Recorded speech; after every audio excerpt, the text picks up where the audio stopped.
Chat, what is up? This cat will not leave me the fuck alone. Okay, there you go. All she had to do was get the camera turned on, and then she's done. She's all done. Yeah, she's been incredibly bothersome lately. I don't know what's up. Since we moved to this house, I think because it's on multiple floors, she's not really used to that. I used to have a 1-floor place. Now I have 2 floors, 3 in total, and I don't think she really knows what to do. But she used to just communicate immediately if she needed something, and then she would paw at me, and then she would run over to what she needed. Now she just paws at me. So if she needs something, I don't know what it is. but she has food and she has water. So I don't know. It's all right. She just wants brushies. She wants brushies and hanging out. Welcome back, everyone. It's Wednesday. We have been delivered some delicious threads to discuss from the Warhamster. Today we're going to be talking about painting because there's some absolutely incredible threads out there about painting to a battle-ready standard, and it's an incredible discussion. Y'all know I have strong thoughts about this.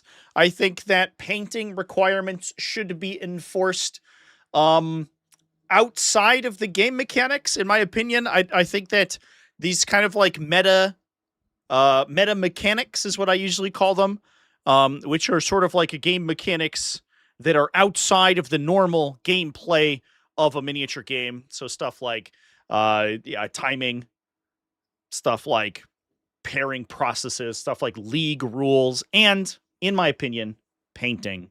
I don't like that that there's like a method of enforcement within the game rules. I think that's either ripe for abuse or for people to ignore. In either way, you don't really want that to be a rule. So it's like kind of a rule that almost doesn't matter in many cases, because a lot of places will be like, we don't use that because it's restrictive and it shrinks the size of our community. And in some places are like, we're going to use it all the time, in which case, why even make it a mechanic? Just put it in your rules pack. So it's a weird thing, and it opens up a lot of questions, and it's so interesting, and it's a thing to discuss. She needs elaborate shelving. I think that she does want to be higher up. And I think what I'm going to get is like a bigger cat tree that goes here in this area. And then she can hang out and stream with us, which I think would be fun. I think that's going to be the next upgrade that we do. I want to do like reworking of my studio setup, but I don't know the best way to do that. And I'm in like a little cubby right now. And I was wondering if I should like flip my desk around and stream with myself in the little cubby, but then I have like all this extra room that doesn't basically becomes unusable. So I'm not sure. I'm not sure what to do. Anyway, I think that we'll figure it out is how it'll be. What I should do though is, I don't know. I don't really use that desk. The desk is all right, but maybe we should turn it into a display or something. Anyway, who cares?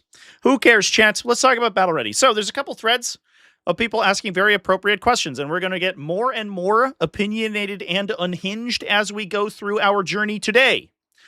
Here we are. This is a little bit off here. Let's see if we can fix that. Just do this. Will that work a little bit better? And then we'll shift it over. Sorry, chat. We'll just fix my viewer so that it actually gets the thread on there. There we go. Okay, very nice. Much better. Question about Battle Ready asks Single Technician 273. I've been started playing in 10th edition and I have a small dilemma. I have painted my army this is an interesting opinion this person has. I've painted my army to be a single metallic color because I wanted them to look more like standard board game pieces. Really? I know it doesn't comply with the Battle Ready standard of 3 distinct colors and paint on the base, but who really cares? If I take these bad boys to a tournament, am I really going to be penalized for my minis being underdressed? So this would be like, I imagine like pewter, like Monopoly board game pieces. Which is honestly, I think I'm like, maybe I kind of get it. So like, if we go to like Amazon, right? There's like, you can get like pewter gaming pieces and they look like that. And so you're basically just going to take like a chrome spray can and rattle can your whole army this and be like, look, they're like board game pieces. And to be fair, That is literally what they are, right? It does feel a little lazy. But at the end of the day, they're your toy soldiers, and you should be able to paint them however you want. I understand if people would knee-jerk reaction to this and be like, well, clearly that's not right. That is clearly not painted to a standard. You have simply painted them a color. Now, the first response, I tore my fucking hair out looking for this thread because I super duper wanted to read through that. Apparently there was a post talking about somebody who doesn't like battle ready painting because they like the bare plastic look of their miniatures. That person is, in fairness, unhinged. The bare plastic miniatures, especially like you got glue residue on them, a little bit of gap filler in there, you got some green stuff just like slapped on that bad boy. It looks terrible. It looks awful. If you like your models being gray, you can extrapolate from that and either paint them gray or add highlights or something like that. But I don't think I could find someone who in a reasonable context is like, I think my models look better unpainted. Do they? At the very least, sometimes like you just play with primed models or models that have like sprayed one color. I get that. That I understand. I always like, if I go to an event with a new model and it's not painted, I will at least try to prime it because it looks more cohesive, I think, than a model that's totally unpainted. I wish I could find this thread because I absolutely couldn't, which makes me sad. A single primed metallic color is not battle ready. If it's metallic, but you painted additional details, basing, etc., fine. Most tournaments I played in would not award 10 battle ready points if it's just primed metallic. So absolutely fascinating. And I think that as much as I may not like the battle ready points, I do think that the requirements are clear. Painting them a single metallic color and not basing them or anything is certainly not going to fall under the correct definition. Wild. I think that opinion is pretty nuts. I would be hard pressed to find somebody who's like, I think that it looks better if I either don't paint my models or I paint them one color than if I painted them. Not simply saying that I don't want to paint them, but essentially trying to justify aesthetically the decision not to paint them. And if you don't want to paint them, I think that's okay. They are your possessions. You should not be required to do anything with them. But this feels like cope for somebody saying, I don't like painting and I don't want to paint my models, so I'm just going to do this one thing, which is pretty wild. So that is not the only discussion that we have about this particular topic, because the question came up a couple different times of people asking, what is battle ready? What does it mean? Is painting it a single color, does that qualify? And so there were a couple of people asking that question, and we can talk about the definition here. The first one being Zaffoquack. What a name. We love to see it. After another small tournament over the weekend where the top 3 had models that were borderline not based as battle ready. One had 3 squads that were plain plastic, unpainted bases. What is even the point of having the rule? Would you speak up against it? Is it just painting the plastic place one flat color battle ready? Is it acceptable? Is this something that the competitive community should push more? Zaffoquack feeling upset that there were unbased miniatures in a player's army. Unacceptable. Literally to the stake with them. Important question. What did it say in the tournament pack? And that's basically a lot of the answers. A lot of the answers are like, well, it depends on the tournament organizer. A lot of people will enforce more or less restrictive battle ready rules. Zaffoquack said the pack says no deduction on points, but if it's not battle ready, you cannot play the models. So this is another question of why does this rule even fucking exist, chat? If everyone gets the 10 points, no one gets the 10 points. So why did we have to codify it in the rulebook? It makes no sense to me. because we're just inflating the numbers of the game. It's like a Japanese card game where every attack does 12,000 damage, but no attack ever does less than 1,000 damage, so you could just say it does 12. Why did we do that? We're just making the number bigger for no reason. And if this is the case, in this case, you can't play models that are not battle ready, then just say that. Don't even worry about the points. This is what absolutely blows my mind about the battle ready rules. Now, the question here is, should somebody have spoken up? And it feels a thing where depending on how strictly the judges were adhering to this, the judges would have pulled those models if they were top 3 of a UKTC tournament, big tournament, and the judges looked at their models and were like, oh, those are not okay, and then didn't pull them. That would have been wild. It seems like they were fine with the unbased miniatures being on the top table. Now, here opens up the big question of the day. What the fuck is battle ready mean? And there are some definitions. One of them comes from Warhammer community. Oh, I guess actually, let's talk about this other thread. So this person was upset that there were plastic bases that were not textured on the miniatures, right? That was the issue. That's the heart of the problem here. Unpainted, plain plastic bases. And in fairness, too, I think that I don't, as much as I totally understand enforcing painting requirements. And in fact, I actually am totally good with enforcing painting requirements, especially if your event is prestigious, right?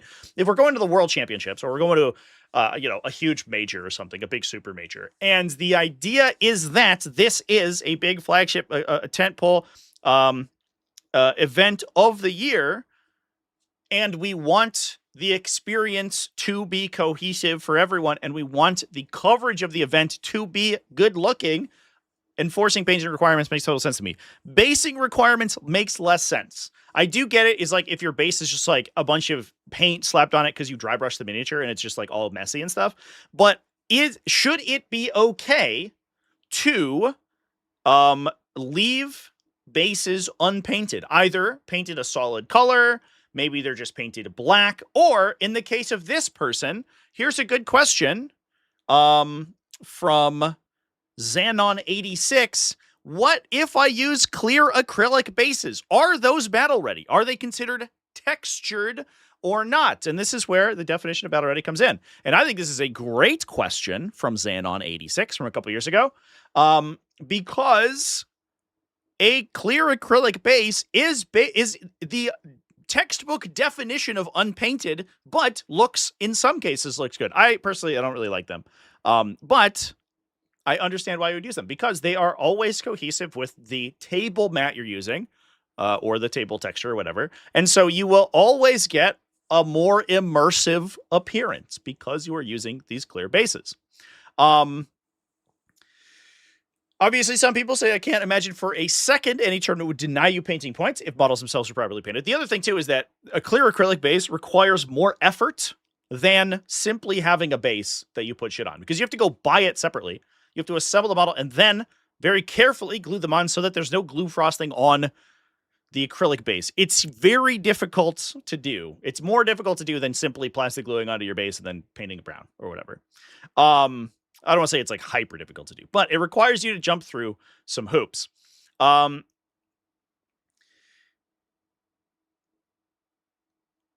Gun Warrior X says, I prefer black bases and don't paint mine. My models are otherwise painted to a pretty high standard. I've never had a problem. Somebody, and I really like this idea, is that somebody basically related the painting of a base to the frame of a painting, right? And sometimes you have paintings that are meant to be presented without a frame. And sometimes you have paintings that are meant to be presented with a very large and impressive frame. So like sometimes you just have a frame that's, a simple black border, or you have a painting that is simply raw canvas on the sides. And it depends on the subject of the painting and the intention of the artist and whoever's displaying it. And I think bases are another way to look at that. Sometimes you have people who would prefer to present their paint jobs on a simple black border where all they do is they paint their base a solid color. And sometimes you have people who want to do either crazy things to their base. They build up the base. They add a bunch of extra scenery. They add bushes and trees and things like that. They add huge scenic effects. And sometimes you have people who do this, who want to do something a little bit more futuristic and use the clear base style. And I have always really liked that comparison because I think it makes a lot of sense to me. And it also speaks to me that it depends on how you want your army to appear. And I, for one, am a fan. I'm not a huge fan of Battle Ready putting restrictions on how you can present your miniatures in that way. So with that being said, let's look at exactly what we are discussing for Battle Ready. What is Battle Ready? What is all this stuff we're talking about? There is a whole thread on Warhammer Community from a couple years ago when they began to start enforcing Battle Ready painting at Warhammer events. They had a whole thing about it. There's also, I think, there's some there are some,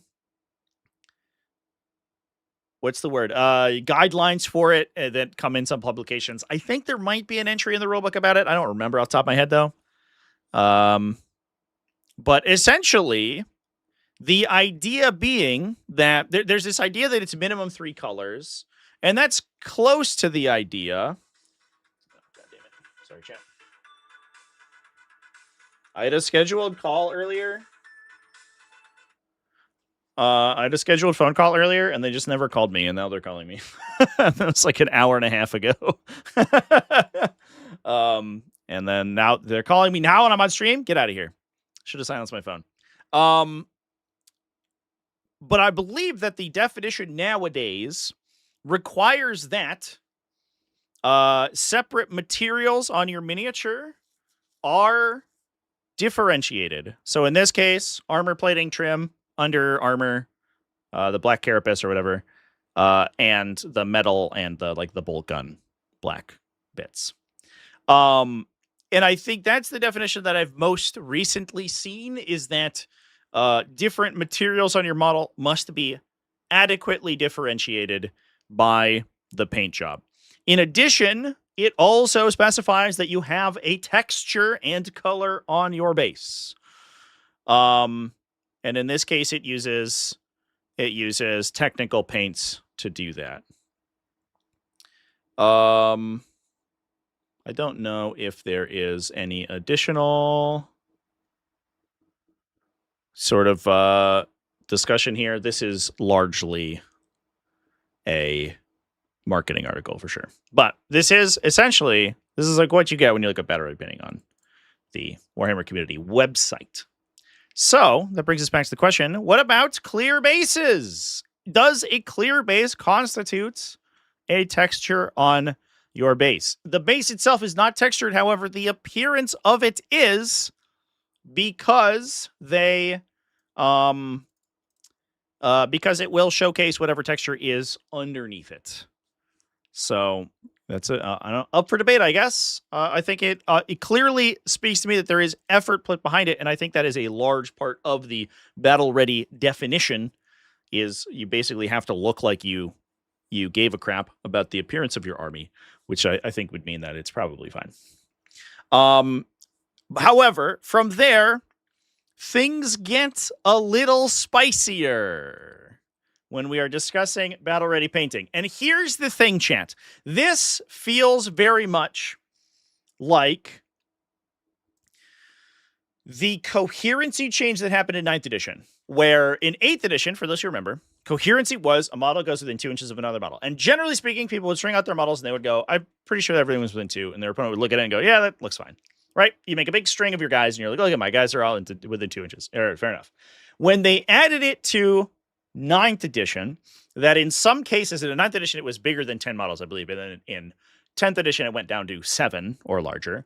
You had to have models within 2 inches of 2 other models, which basically just added extra homework to do, depending on unit size. It's not my favorite rule in the whole game. Anything that like just puts these like hard restrictions on exactly how your units can move around the table always gives me the heebie-jeebies. And it was a thing. As soon as it got released, I was like, I'm so ready for every single person in any battle report or live streamed game ever to scrutinize every single position of every 7+ model unit, or in that case, 11+ model, and go, is that model within 2 inches of 2 different models? Is that one? And I knew that was happening. That was going to happen immediately. And I remember at 9th edition, as soon as live stream started happening, people would be like, is that unit? Would they have 2 within 2 of every single thing? And I was like, this is going to be a nightmare. I figured the same thing would happen to Battle Ready because they happen around the same time. This is going to be a situation where people go, oh, is the pouch on that guy painted? Is that Battle Ready? In 90% of the times, people won't do that, but there are people who do. So let's talk about some of these threads.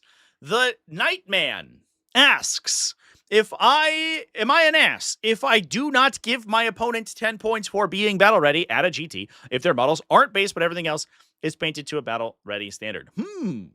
It says in the rules you must have textured paint on the top of your bases. I don't want to give you 10 points, says Nightman. And according to the rules, I guess at their event, that is probably viable. Let's say the rest of the model is fully painted with a good standard with shades. Would you still give your opponent 10 battle points for their bases being a solid color with no texture paint?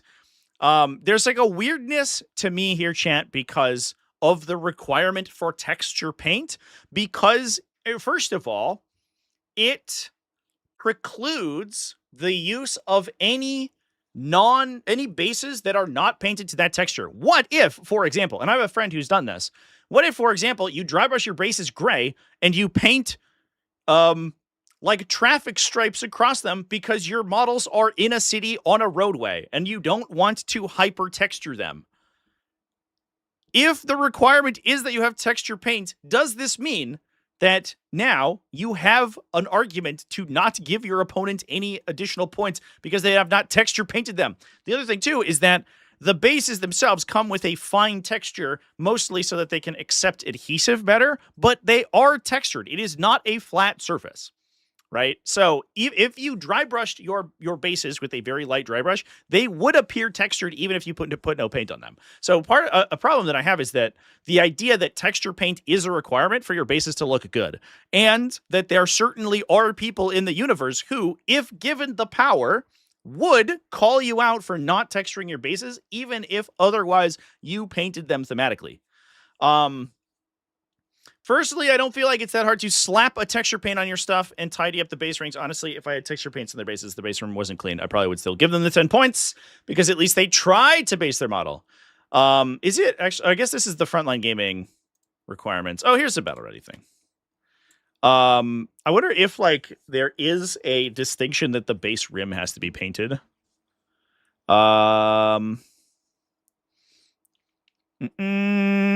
Models are fully painted with a detailed or textured base. Okay, detailed or textured. So texture paint is not required according to this document. I think this is pretty old, though. Grand Tournament game? I feel like this is from 9th edition, but I don't remember off the top of my head. You'll find some examples of battle ready painted, all of which have texture bases. But it does say detailed. So if you did paint your... According to this picture that this guy linked, I think that a painted but not necessarily textured base would apply. Or if you had like a resin base or something, like a printed base, or like one of the pre-made scenic bases from GW or from someone else. What are people's experiences? Let's see. With it being the opponent's responsibility to call over a judge of the situation, I feel like it creates a very bad experience for both players involved. We'll talk about this later, by the way, chat. It almost comes down to the intent of the person with non-battle ready models. If they don't know the rules because they're a new player, that's fine. Is that? But if they know the paint rules and are hoping their opponents will always give them 10 battle ready, even if their models aren't fully painted with a base, that's another thing. What are people's experience with this? I feel like in the cases, I feel like the head TO should be making these calls instead of your opponents. That's actually a very based response. I almost wish there was a check-in before the event where paint judges would explicitly tell the player if they earn their battle ready points or not.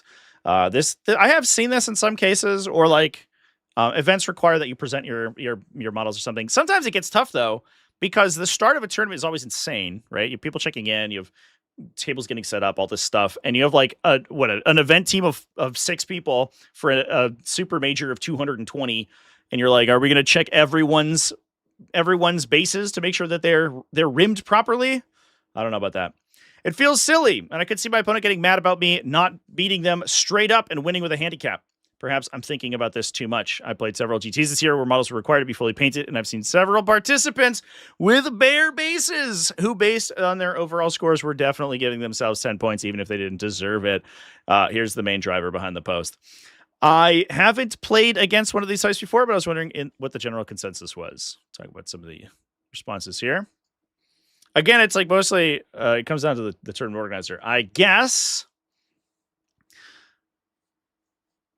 in the admittedly few tournaments I played, it's never been up to the players. There's always a point where a TO or judge will look at the armies to determine whether or not they meet the standard. I think I've seen that when questioned. I don't know if I've seen that like as the standard, because I think it would be tough to do. I'm surprised this isn't the standard. Maybe it's different here on Australia. It might be event size too.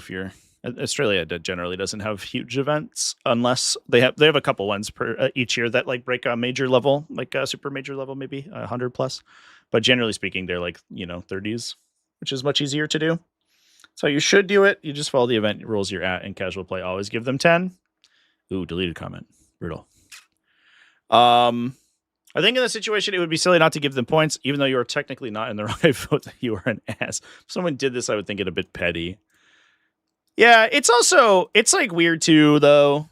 Because if the event rules do specify you need painted bases, it's like I'm of two minds, because I disagree with the rule, right? I don't like the battle ready rule stuff. But if you're like, I'm going to go to the event anyway and give myself the 10 points because it's a stupid rule, well, it is still the rule. As dumb of a rule as it is, and as much as we might want to see it removed from at least competitive formats, right? If you want people to paint their models, just make them paint their models. You should play by the rules as they're written. And so if you're going and giving yourself the 10 points, that does feel skullduggerous. And it's awkward to force players to essentially call people out on that. And we'll talk about it. We'll have a whole discussion about this in a moment. Our local rogue traders always give 10 points as long as you're working towards completion. At GTs, if you're a cool opponent, I'm not going to ding you. It's like a sportsmanship award. You're like, listen, you're okay with not having your models for your bases painted as long as you're chill. As soon as you become a dingus, I'm going to ding you 10 points. Somebody did this recently at a GT near me. The guy is now a pariah. Threw a fit over paint, lost the other guy points, didn't flip the game. It's pitiful. That's brutal too. If you're like, I can't believe he would get the battle ready points, that's insane. But I do feel like that like the people who overanalyze their opponent's models to ensure that they're battle ready, to a battle ready standard, are those like the people in the community who are like, are you within 2x2 coherency? Yes, I am. It's okay. We are there. It doesn't win you the game, which is like amazing. You lost by so much that even without battle ready, you couldn't win it. Even if my opponent showed up with all gray models, I wouldn't dock them battle ready points unless they insisted. Why create a scenario where you win a game due to paint score? Many smaller tournaments just give the 10 points without requiring painted models. Played a guy who beat me by 4 points in a tournament. I would have won if I hadn't given him the 10, even though he had a couple Baron models. Personally, I don't want to win because the other person didn't have time to paint. And I think that this is the real crux of the issue as well, is that, and I think we'll discuss this momentarily, but people generally in Warhammer will go out of their way to play the game to the best of both players' ability, right? And which is why there's this culture of like takebacks and intentional play, where you're like, well, I don't want to win because you made a mistake. I think most people will also say, like, I don't want to win because you forgot to declare something, or I don't want to win because you forgot about an ability. I think most people would say that they also don't want to win by the 10 battle ready points. And I would say personally, I am so much more, I don't know. If I win because my opponent forgot their model, like what their models do or whatever, I feel like that is one thing. But if I win because of like this meta mechanic came in to give me a 10-point lead, I would feel that that win wasn't earned.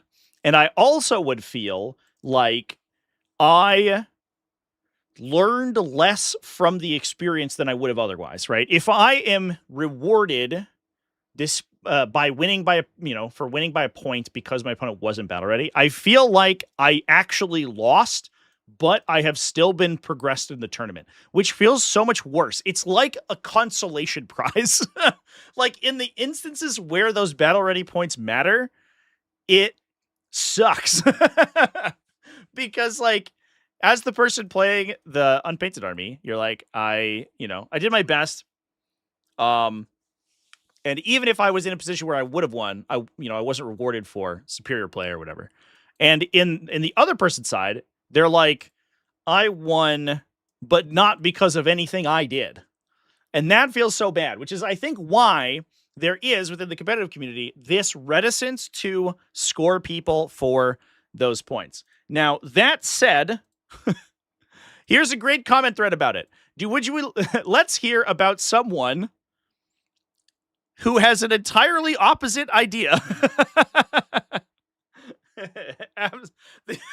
The answer of whether you score the battle ready is depends on if you're down 9 or 11. Listen, if I would win the game, I'll take it. I do like that. Here we go. Here's a question from a couple years ago. Way Better Than Zanga asks, what is your practice for scoring, for example, in tabletop battles for battle ready points? I had a great game today, my second game of 10th edition, where I won by 4, but only because my army was fully painted, whereas my opponent's was only primed. How do you count this for yourself? You fucking lost, buddy. That's a loss.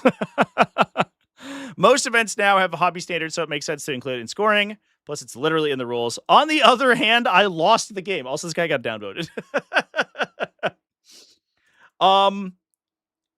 And this goes so crazy in casual play, right? Because in casual play, you're either playing like you're probably of two on one end of a branch. Either you're playing because it's a good time, and if the game comes down to battle ready points, I feel like you have both played a fun and exciting game, and that is probably good enough. Or you are playing for practice, and if battle ready points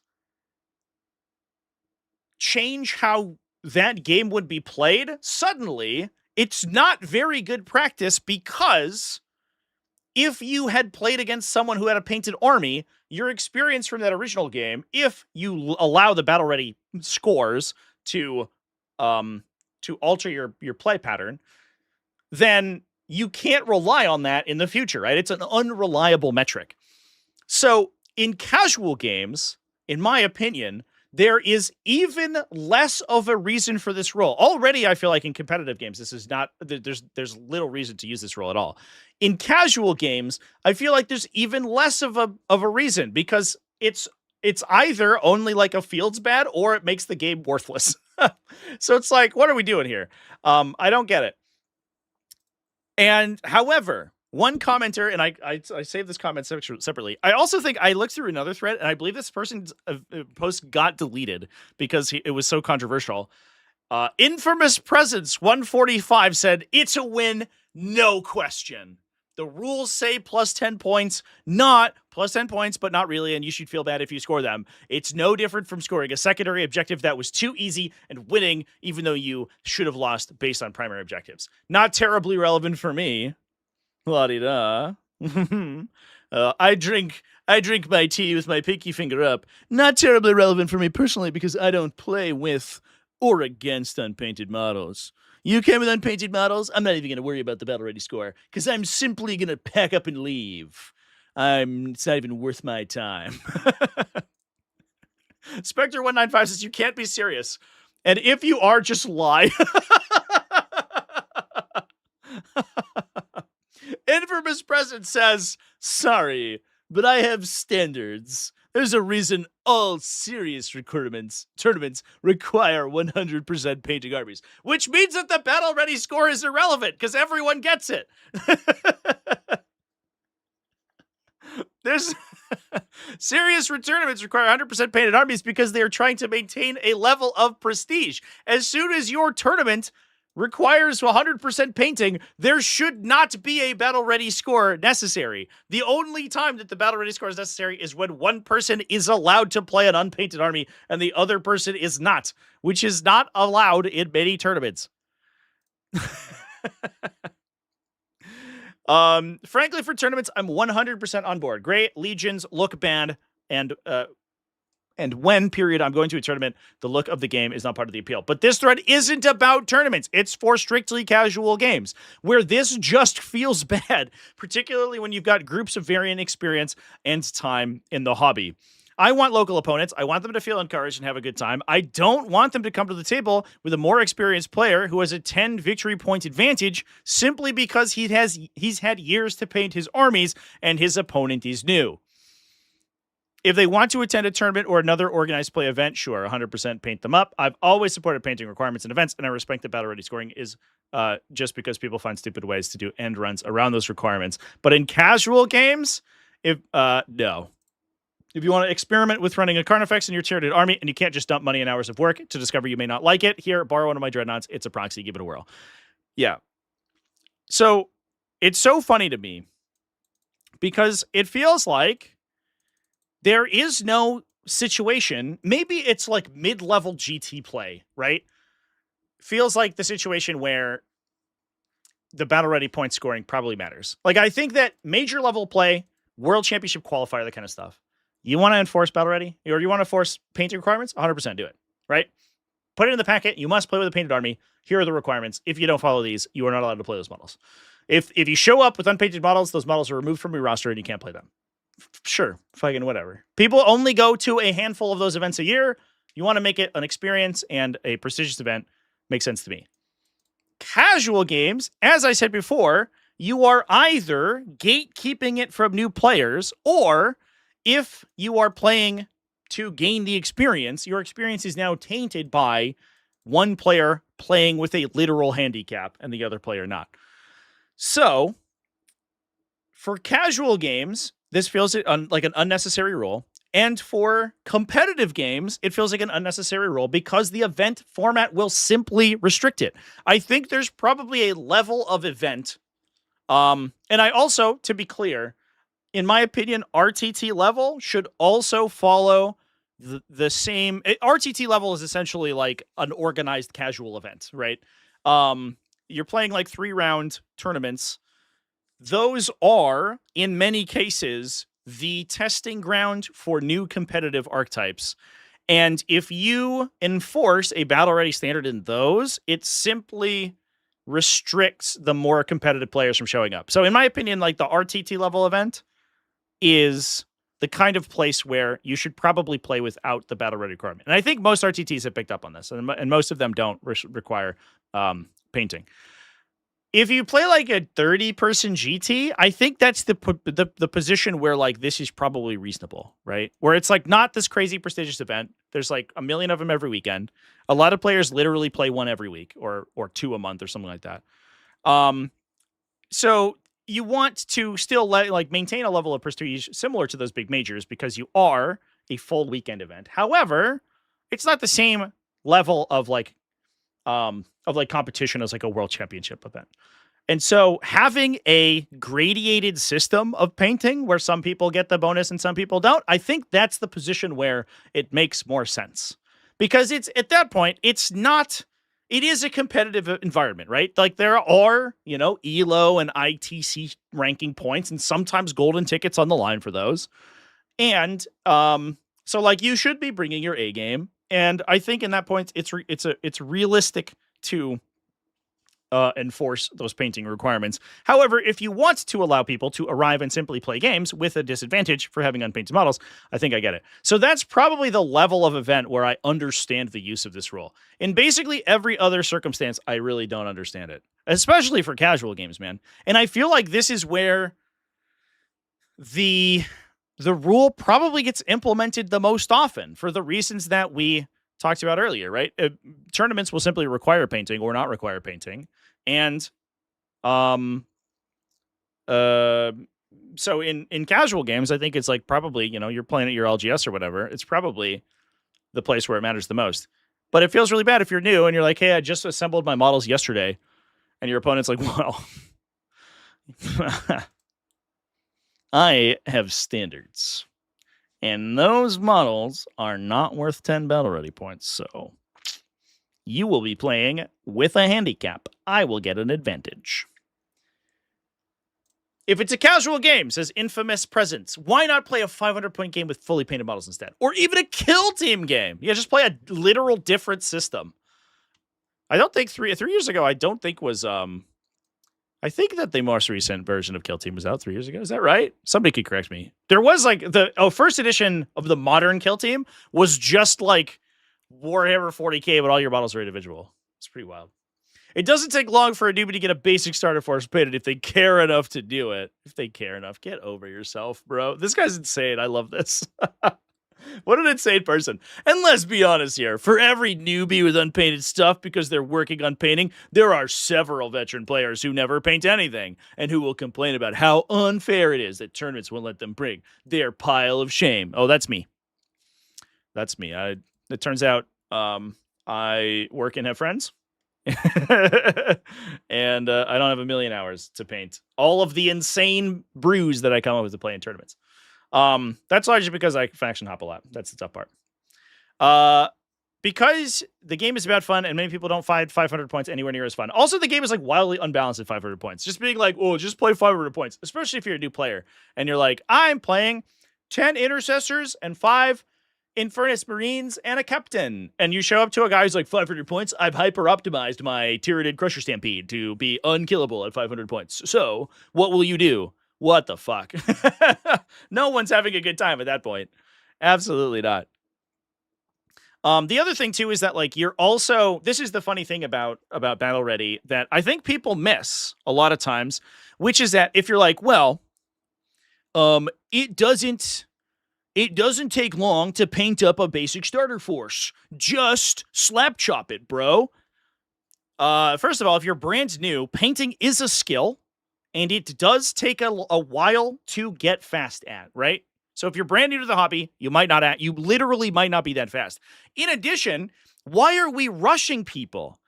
If the intention of this whole mechanic is that we make the game look better, why are we forcing people to blitz through their painting? So they're, I paint base coat, I paint the highlight, we're good. Throw that dude out there, go to the next model.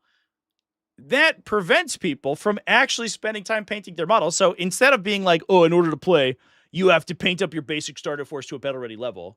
And instead of this new player being like, I'm going to learn weathering techniques and highlighting and shading and all these techniques on my models before I go whole hog into them. So I'm going to have 2 really nicely painted models. The rest of my team is not painted yet. Versus someone who has simply dry brushed everything, right? Eventually, that first person's army is going to look way better than the second person's army, and they're going to feel much more proud of it. If you rush them and force them to just slap paint jobs on all of their models, they're going to look terrible, and they're going to feel, it's just not going to be as good. It's just not going to be as good. And this is like, I also don't really understand, because this actively incentivizes, this mentality right here, actively incentivizes worse painted armies. It's simply a volume game, right? At that point, we are just looking for the most painted models, period, regardless of the quality. And that's how you get the meme of the Marine with a bunch of just a bunch of layers of paint on him because he's just been What's the Can we find that meme online? The meme with the dude with like, yeah, here we go. Like, that is literally how you get this guy, chat. That's where this guy comes from, is this requirement that everything has to be painted immediately, as fast as possible, right? Now everyone's models look like this because they're not spending due time on them. And that makes me sad. I like spending a lot of time on models. So I tend to have, I oftentimes will play with like very basic base coats on a lot of my models. But then the models that I spend a lot of time on, I'm very proud of. And I wish I had more time to get more units to the fully painted standard that I actually appreciate. Let me show you. I took some models out to put on my little backdrop over here. Here's Harry Dan, by the way. There he is. He's chilling. Get my microphone out of the way. Look at that guy. What a gorgeous guy. He took me, by the way, like 3 months to paint. I have a series of photos of I would go to play games with Harridan in 9th edition, and every event I would go to, he was a little bit more painted because he's so big. But I painted this guy the other day for my Captain Con event. Video coming out. I recorded it all. Will this? No. However, I didn't have time to paint everyone to this standard. So I ended up simply base coating a lot of models, and they looked like shit. They were dry brushed white, and then they had the green on the carapace, and then that was it. Because I had to play battle ready, right? Otherwise, I would lose points.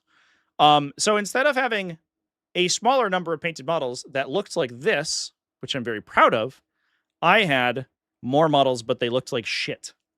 Is that better? In my opinion, I don't think so. I'm much more happy to have really cool painted models, especially the big centerpieces of my army. I would much prefer those to be really, really done up. And then the other little shit, the little fuckers, who cares? Well, who cares? Well, you be upset that my gargoyles aren't 100% painted, that are going to live for literally one turn. They're going to arrive from deep strike, take your objective, and then immediately all die. Oh, those aren't well painted enough? Get out of here. Who cares? Doesn't matter. Which always kills me. I don't know. All right. With that, I guess we can keep talking about this thread, because this thread, it kills me. I love it so much.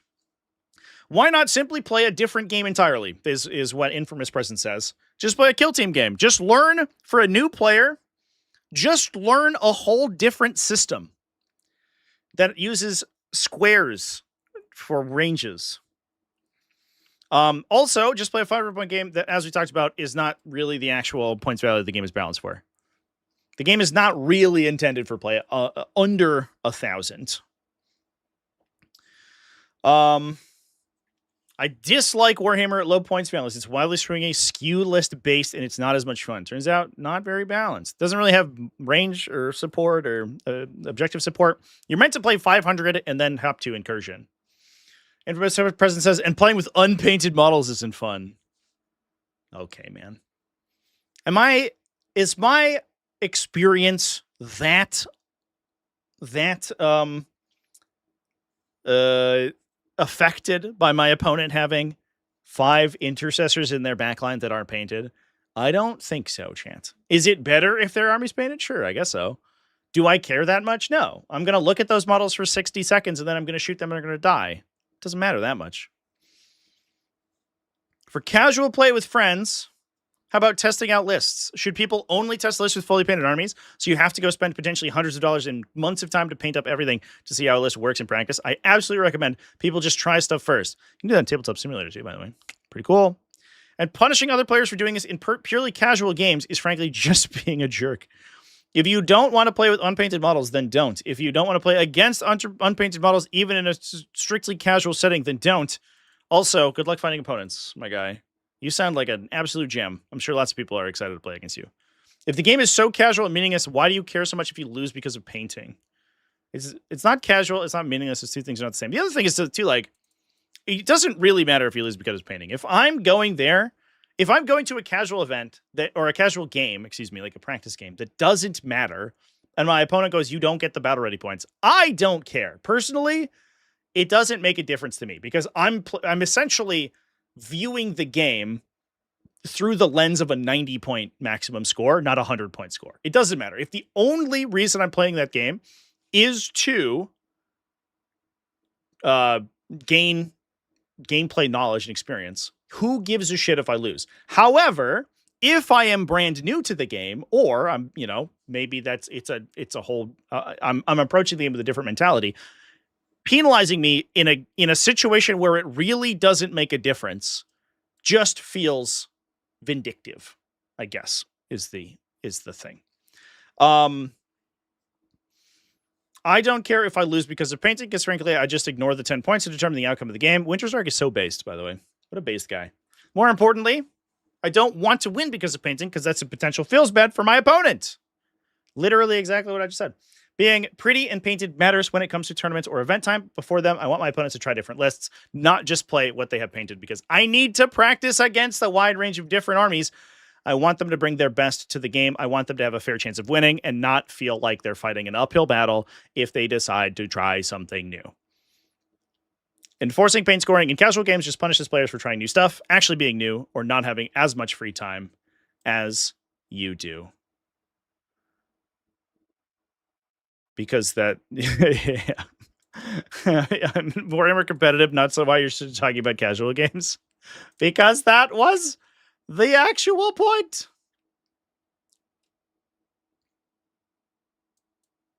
That's the actual point. This thread's incredible, by the way. This whole thing is amazing. I think somebody... Oh no, what have I done? Did I close the thread? Let me go back. I think he accuses somebody of calling it a house rule. Yeah. Your argument of play smaller points value so you can play with the painted army models casually instead of playing casually however you want because it's casual astounds me. Let the people do what they want. If it's not in a tournament, who cares? Infamous President says, you seem to be very invested in telling me I'm playing the game wrong because I'm not using your favorite house rule. All right, man. Cool, dude. What a guy, Chance. But my immersion in this game where tanks travel backwards because the line of sight rules are not conducive to me sticking my gun out to shoot my opponent. My immersion has been ruined by my opponent's decision not to paint their tactical space marines. Horrible. Don't ever enforce a battle ready standard even at RTTs. Just let the TOs decide. Yeah. So that brings us down to the question. Painted models roll better? My brother in Christ. That's so not true. If painted models rolled better, my hair would have killed more than he did in my last GT. All right. That brings us to the final question, chat. A question of enforcement. Where did my notes go? Here they are. And here is the crux of the issue. And I think this is a very interesting discussion to have. And I think it's one that we as a community should probably come together and decide on. W. Red Cole, or Red Cole, I don't know. Either way, asks, tournaments, if battle ready, or I guess states, if battle ready is required and enforced by point penalties, do not make it the opponent's responsibility. Very hard line. This has been a minor irritation of mine ever since I got started going to tournaments, and something at a recent event brought it back to mind. I generally agree with the concept behind fielding battle-ready models, but I put the effort into painting my models. I enjoy playing against other people's painted models. They're easier to identify, nicer to look at. It has some minor effect on meta chasing, and so on and so forth. 10 points feels around the level of fair penalty for it to matter, but not prevent people from showing up. I don't know about that, actually. If I didn't have a painted army and the event was enforcing battle-ready, I wouldn't show up. I think that it might be a game style thing, but I tend to play very close games because I think I play very passively in a lot of cases. So I try to beat my opponent by the minimum number required. And in many cases, that means that if I were not getting battle ready points, or if they were getting some sort of buff against me, I would not be able to win. That being said, if you're going to make it a tournament level rule, especially at levels above a GT, where points and winning starts to really matter to people, requiring every individual player to enforce it against their opponent is shitty. Picture a common scenario. You're on game 2 of a GT, your opponent rocks up with your army. He's a friendly guy. He greets you, asks you how you're doing, makes some small talk, says he's looking forward to a good game. Then he starts placing down his models, and you notice, oh my god, this is exactly the same thing here, the thing earlier. Some of them don't have textured bases. Oh no! He painted his bases flat black? Unacceptable. Straight to jail. Unacceptable. I would not give him the 10 points. You get nothing. The battle ready rules clearly state you must use a Games Workshop technical paint on their base. Are you going to look at that friendly smiling dude in the face and go, hey, I'm taking away 10 of your victory points right now. Technically, you take away their 10 victory points at the end of the game during the determine victor step. So, honestly, you don't have to tell them until the end of the game. After they go, hey man, great game. I think I won by 5. That's when you break it to them.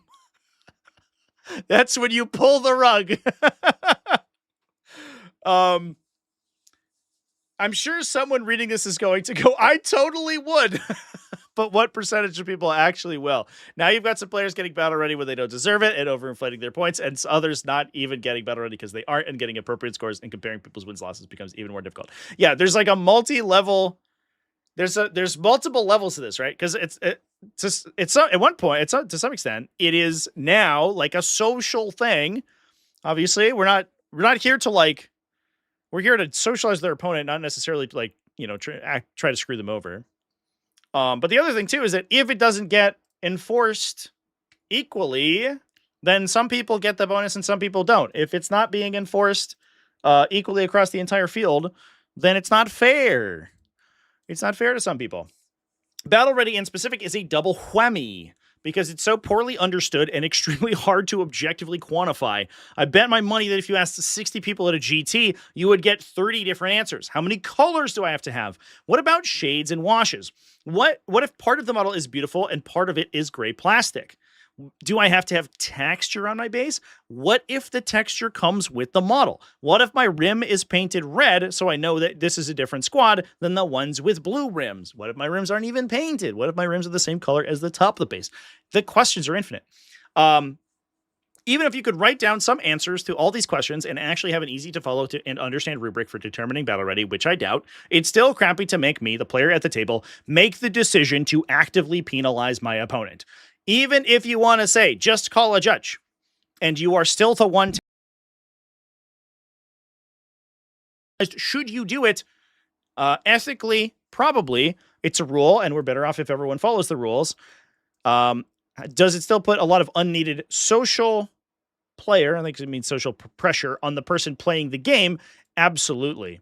The basic solution to this is to have judges whether or not decide whether or not you get battle ready points and make this a decision for every player without their opponents ever needing to be involved. A straightforward way would be to have judges go through every table round one. While one run is still going on, hand out something like a badge that you could then bring with you for the rest of the event if you qualify for battle ready, or make BCP support it so that you know when you see your pairings in table adjustment. That would actually be sick, by the way. If like it could be something where the judge just goes through their BCP and be like, you get battle ready, put a little check mark on their player profile, and then they just add the points. They add 10 points to every round. And then you just never score the 10 points at the table. You always score it at the round. That would be sick, actually. Do that. Best Coast pairings, do more work. Make your spaghetti code even more spaghetti-fied. That would be really cool, actually. I would love that a lot. Or even do it at the end of the event just to resort everyone in a given win-loss bracket. Ugh, I don't like that. Well, I guess, like, I don't know. Maybe it is better if the battle ready points, like, aren't awarded until later, and then you're only sorted based on raw, like, on-table scores, and then the battle ready points affect your tiebreakers or something. That'd be pretty weird, but I could see it. I don't know. That feels so much more complicated, though. I don't know if I like that. There's a lot going on there. There's a lot of ways to do this, but I think they tend to screw with pairings for simplicity's sake. You probably want to do this round 1, since you're just going to add, if you're going to add 10 points to every game score. I agree with this so wholeheartedly. If this is a thing that you want to be strongly enforced by your event, then it needs to be the judges enforcing it, so that we have equal enforcement across the event. It doesn't depend on who your opponent is and who they are, whether or not they are of a temperament to call a judge, whether or not they want to, because obviously that like allows enforcement to come down to exactly how you feel about your opponent. RG Bargy says, at every tournament I've been to, the TO walks around the start of the first game and checks on battle ready and enforces it themselves. If TOs aren't enforcing the own rules of their tournament, you have to take it up with them, not your opponent. That's actually it. I guess, like, is that common, chat? I don't think I've ever seen that. I've seen, like, it get brought up to TOs, or, like, they'll see a non-painted army while they're, like, patrolling or whatever, while they're just doing, like, table walks. But I don't know if I've ever seen a TO who explicitly is like, all right, prepare yourself for battle ready checks. I don't know if I've ever seen that. Does that happen? Can somebody in chat tell me a story if that happened?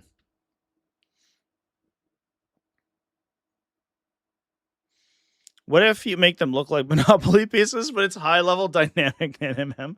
Yeah, that's always like the funny. That's like always the funny thing is like, what if I painted my army like black base, gray, but it's like just like crazy highlighted. It just looks like it's an unpainted army, but it's actually just painted that way.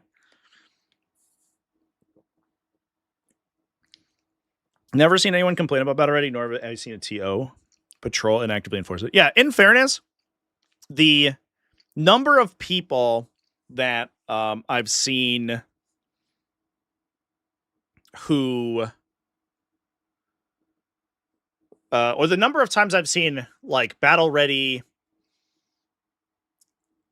Well, I don't know if that's necessarily the case, because I would say most of the time I've seen battle ready be enforced, it's because someone showed up to a tournament and said, hey, TO, I have an unpainted model. What would you like to do? And a lot of times the TO will actively, if you're like one person at an event and you're like, I brought an unpainted character because he came late in the mail and I only assembled him this morning. So like, can I please have my battle ready? And the TO will be like, you get 9 battle ready instead of 10 or something like that. I've seen that happen quite a bit, actually. But usually it's because the player self-reported so that it wasn't a thing that brought up later. I definitely have seen questionably battle-ready armies that have almost certainly not been brought up to the TO by the player or the opponents, right? Like armies were like, there's a couple unpainted models in each unit, or like, you know, this like they see backline utility unit is definitely not painted. They're dry brush one color or whatever. And in most cases, it's like you now put the onus. I mean, first of all, if you're going to an event with like a model that you know is not bad already, and you're not like self-reporting it, you're kind of a dingus. But I don't necessarily think it should be on the opponent to be like, excuse me, is that fully painted?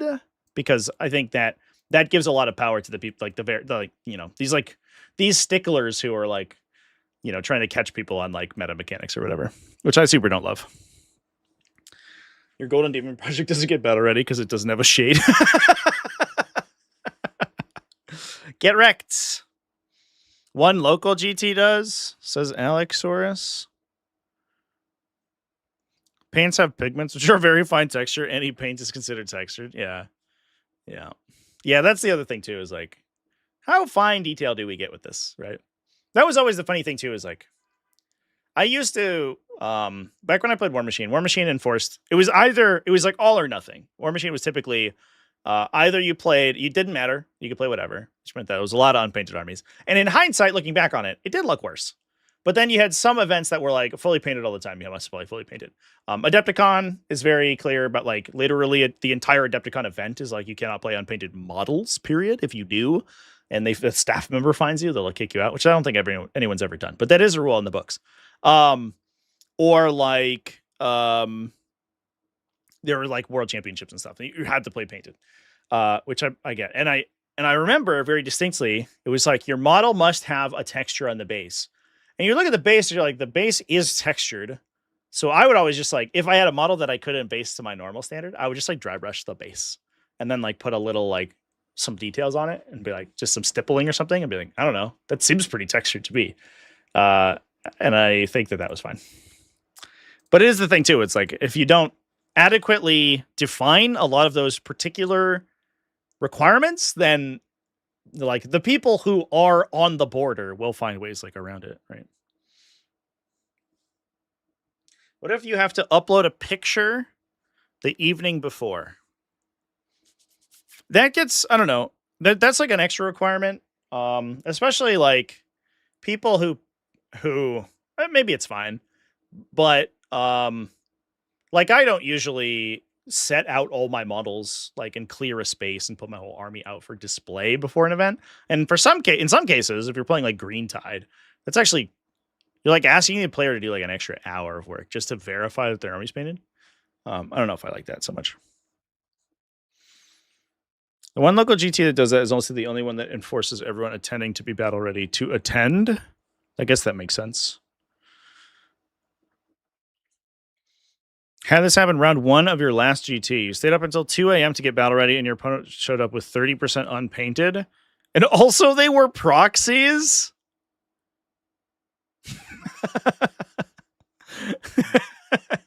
That does get pretty wild. I keep telling the story of like one time I showed up at an event and I was like, are my 3D prints gonna be okay? Who do I ask? And the players, they were like, dude, it's fucking fine. Look at that army. And I looked over and there was a guy with a demon prince taped to a Land Raider. And he was like, this is my Lord of Skulls. And I was like, is it? That? All right, man. I guess, dude. It was rough. Yeah, especially when you proxy stuff, it's like, oh boy. If I don't have the word from on high about proxies, there's no way I want to touch that with a 10-foot pole. Nightmare fuel requiring uploaded pictures so AI can determine if your army is battle ready. Thinking longer for a better answer. Why, yes, it looks like your army's battle ready. And may I say, what a great job you've done. Your models look amazing, and the attention to detail is quite apparent. Thanks, ChatGPT. You're the best. This Salt Shaker Star Wars figure in a bunch of Legos or 3 transcendent on. Very good.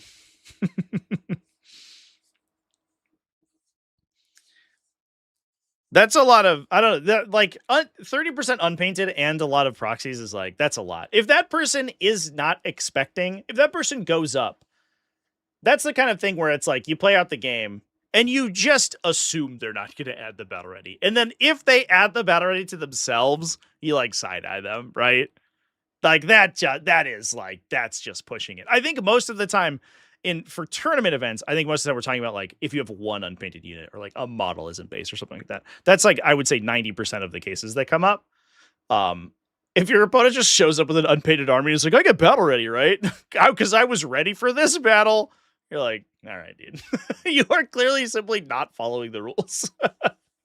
This transcends being like some sort of expressive rebellion against the mechanic we might not like, and just being like, you just clearly didn't read the player packet. that is a lot. That's a lot.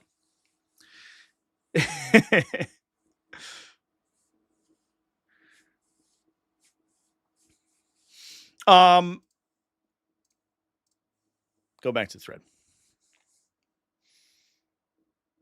I did something similar to this at a big US Open, 8th edition.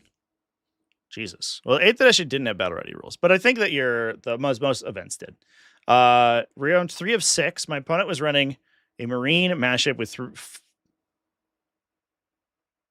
that had like 3 different chapters in it to take advantage of cross faction rolls. Dude, this was insane in 8th edition. I remember making a triple chapter Space Marine army, which was like actually kind of nuts. Every intercessor was a Death Watch because they got special issue ammo. Every captain was Blood Angels, and every Thunderfire cannon was like Imperial Fist. Fucking brutal. Absolutely stupid. Which used to be a thing and totally okay. For example, my list had Admech, Grey Knights, and Eldar. Well, I don't think that was legal. I don't know about that one. There, fam. Usually you have to have a unifying superfaction keyword, like Imperium, which I think we are maybe missing one of those. Anyway, one of the two rules is that if your models all had the same chapter paint scheme, they all needed to have the same rules. Oh, I remember this. Frontline Gaming used to reinforce this. That was for one LVO. They made the rule if you have and I think Warhammer World did this, and like LVO tried to adopt it, and then everyone was like, "This is incredibly dumb. Don't do this." And I think they rolled back on it either that year or the next year. But they said that if you are painted the color scheme of an existing canonical chapter, you must use those chapter mechanics. If you painted your army green, you had to play salamanders, even if you didn't want to. And if you had multiple sub-factions in your army, they had to be a distinct paint scheme. They could not be the same paint scheme, which meant the funny thing about that was you were penalized for playing a canon chapter because you were restricted to the mechanics you could use. You couldn't play Ultramarines with all the correct models, but a successor chapter, you had to play Ultramarines the baseline, which were kind of bad at the time. Ultramarine successors were okay, but Ultramarines themselves were kind of bad. I remember that being like, what the fuck, guys? Come on. So if I have an Ultramarine army, I can't play like meta Space Marines because I'm required to play Ultramarines. That's a little far. So it also meant that like if I painted my guys purple with yellow shoulder pads, a non-canonical color scheme, I could play them as whatever I wanted to, which meant that mechanically a non-canonical paint scheme was more powerful. Painting your models in a way that was different from the ones on the front of the box was more powerful than painting them blue, which was like crazy. Absolutely wild. I do understand because you could mix sub-factions, and that was very common that they enforced a rule that said that you had to be easily differentiatable. However, what they then said was you had to do it via your paint scheme. Any other way was not acceptable. And that included, I think, if I remember at the time, it included base marks and it included rubber banding, which is like you would take a little colored rubber band and you would be like, all the blue rubber bands are whatever, Forge World, the one that was good, Graia or whatever. And then all the red rubber bands are Forge World Mars, right? And you were like, okay, I get it. And they said, you can't do that. That's not allowed. You have to paint them different. And everyone was like, why? That's dumb. I'm clearly indicating to my opponent in a very easy to recognize manner what sub-faction my models are via rubber bands. Now you're telling me I can't do that. That's crazy. That got wild. I remember it very distinctly, the period at which they used those rules. So the general rules was that all your models of the same chapter that all needed to have the same rules. So your enemy doesn't get confused. Understandable. Opponents' models all had the same scheme. And the guy was saying that this dread was Ultramarines, that dread was Imperial Fists, and one over there was Space Wolves. So I called a judge. The guy had to drop all his other chapters and play Space Wolves in the middle of a tournament, which threw off the results, and I couldn't understand how two other people just let the infraction slide by. I mean, because they don't want to like bring up this weird thing. I don't know. People want to paint their armies cohesively because it looks better. And then like they might not necessarily want to play the same sub-faction next week as they do this week. So why do I have to permanently affect my models with a change in order to use a particular rule? I don't know. I don't get that. I don't get that. I understand it's confusing, but the rule where they had to paint them differently, but they couldn't use any other way to indicate different chapter mechanics was like wild. Fortunately, this isn't something we have to deal with now. So that's good. I struggle enough with Chaos Space Marines now, remembering which god each unit has. Oh, yeah, Unpacked Bond Zealots. This was pre-codex when this comment thread happened.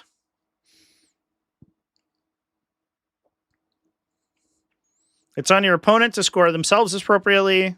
You shouldn't even have to tell them they're not scoring battle ready. That's obvious. They should know. It's very poor sportsmanship on their part not to know it. I agree with that. But also, it's like, should I be required to bring up to my opponent that they're cheating? I don't know. It does suck. It is part of tabletop games where, like, in some cases, you just have to call your opponent for doing something. But especially if it's like not a mechanical thing that you can simply like prove to them, that's very, because it's an objective thing. Bringing it up to them feels really weird. I think that's the difference between like being like, oh, actually, I think that 3 was a, was a 4 or whatever. On your dice roll, or like actually your stratagem works different than how you thought it did, versus like, is this textured base appropriate? I think that's a little silly. Every seriously competitive game or sport has a referee of some sort. That is because humans cheat by nature. You can't put that on your opponent. Well, I don't. That's the take. That's a take. I think you can't put it on your opponent. It just shouldn't be up to the players to enforce that rule. You definitely don't cheat on things, though. I honestly plan on being in a local tournament next week. I would have thought models painted meant battle ready, not based. I can't say if I care my opponent has textured or black or painted bases. I mean, they're beautiful when people do it up. If they've painted some gorgeous lava or grassland scene with rocks, it sticks out just about as much as a black base does on our ruined cityscape. Is so true. So rules written out beforehand of judges coming by is welcome. Yeah. You're like, as much as your model's base looks amazing, it doesn't really make sense as much that you're on a gray table and your model's base is bright purple. So is that much different than having a black base? I don't know. Anyway, chat, I think it's an interesting thing to consider. I do wonder if, first of all, like I said many times, I think that there is a level of event where having a gradiated requirement of painting probably makes sense, right? However, I think in many cases, these rules are unnecessary. Either you require painting or you don't require painting, and making it like this thing where some players get an in-game advantage or not, I think feels superfluous. In the cases where, or should it be that this mechanic persists, I do think that having a dedicated method to both showcase your compliance with the rule and to determine compliance with the rule on the part of the event judges is probably necessary. And it sucks that it just creates more work for them, right? But I do think it's required. It is important to be able to do, right? I think it's important that this happens. If we go to 11th edition, the battle ready points thing remains, then it makes sense to me that we would have a pre-event check that says, are you battle ready? If so, good for you. Even if it's just the event looking at all the tables at the beginning of the event. I think that makes sense too.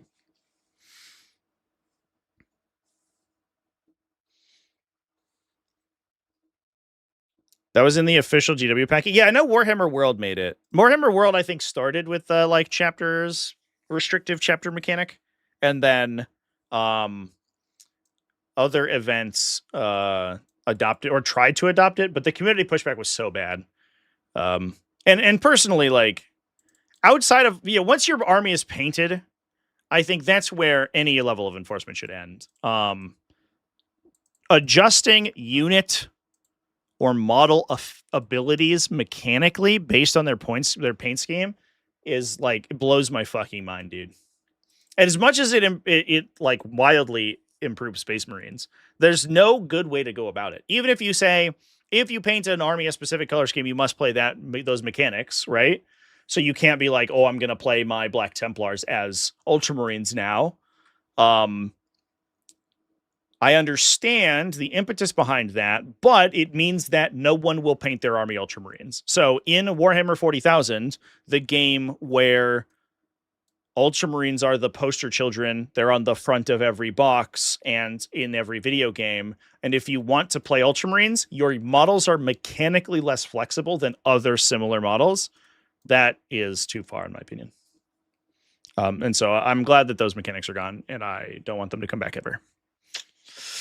But anyway, chat, I think that's our Warhamster Wednesday for the week. That's all I had to talk about this week. Thanks for coming and watching, everybody. Thanks for coming and hanging out with me. I think this is an interesting discussion. Definitely some hot takes. The take that in casual games, if you lose because of battle ready, fuck you. That was pretty wild. Battle ready should be included as a part of the score, I guess. Pretty hard line, I guess. But I think it's also a very contentious rule. It's it's contentious, but I don't think it's a rule that like comes up that often, largely because I think a lot of people already just follow it, or events don't use it. So I don't know. It's weird. Anyway, I'm gonna go ahead and hop off. I should be live. I'm gonna get clarification. But I should be live on Twitch later today. So please come hang out with me over there. I think it's gonna be in a couple hours though. So I'll see you then. Thanks everyone for chilling with me. Keep it classy, folks. Losing because of battle ready in a TTS tournament. Listen, no one should get battle ready in TTS because you've not painted your models. All right, I'm just saying. Yeah, imagine you show up and you use one of like the old Force Orc models. It's from Dawn of War. That's just like a black base with the Dawn of War model on it, and they're like, your opponent's like, actually not a textured base, bro. So I'm sorry to say you're gonna lose 10 points for that. Imagine, incredible. What a time to be alive. Fortunately, the map base score sheets typically simply add to your score automatically. Womp womp womp. All right, chat. Thanks everyone for chilling. Keep it classy, folks. Have happy wargaming. I will see you in the next one. We should have Twitch streams. I believe I have them scheduled today and tomorrow, and probably for the rest of the week over on the Twitchies. And then tomorrow we'll be back with regularly scheduled broadcasts. I don't have any big live streams until next month, but I've been scheduling live streams. I just had a couple meetings with some people in this summer, and it's going to be crazy. Once we get to like May, June area, oh my god, holy shit, there's gonna be live streams happening in this channel fucking all the time. It's gonna be insane. I'm gonna get no sleep, and I'm probably gonna die, and I'm gonna die of a heart attack, but it will be worth it. So I'll see you all then. Thanks everyone for chilling. Keep it classy. Goodbye.